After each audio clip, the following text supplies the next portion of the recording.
When it comes to buying homes, millennials are feeling the squeeze. A new Bankrate study shows that millennials, more than any other generation, are dipping into their retirement funds or selling off personal items to save for a down payment on their first home.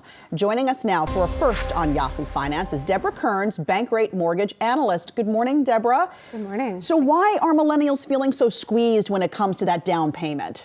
Well, I think the first thing to look at is in our survey, nearly half of them said they felt that the cost of living was too high, more than any other generation that responded that way, as well as their income not being high enough to be able to meet the rising housing costs that we're seeing. So I think those are the top two reasons. And then, of course, student loan debt. More than any other generation, nearly a quarter of millennials are saying that's what's also squeezing their finances to be able to afford the down payment and closing costs for their first home. What's a solution here to solving this problem, to get millennials into their homes for the first time?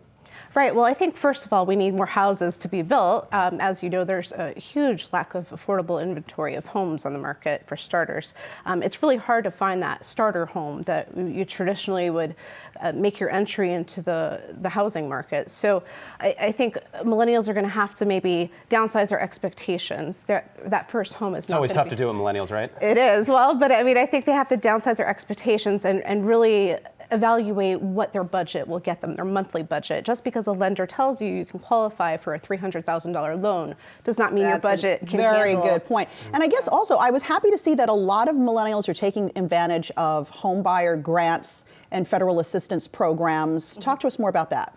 Right. So what you're talking about is the low down payment assistance programs that are actually offered by states and counties. So that's a great way to bridge the gap between your personal savings and what's available, out there in the marketplace. So, there are the federal loan programs like FHA loans, VA loans that have low or no down payment requirements. But there's also, if you're getting, let's say, a 3% down payment, which is a conventional loan available through Fannie Mae or Freddie Mac lenders, that you can, on top of it, use the low down payment assistance programs through your county or your state. You mentioned Fannie Mae or Freddie Mac. Certainly, they've been in the news lately, too. What do you make of them returning potentially to more in private markets?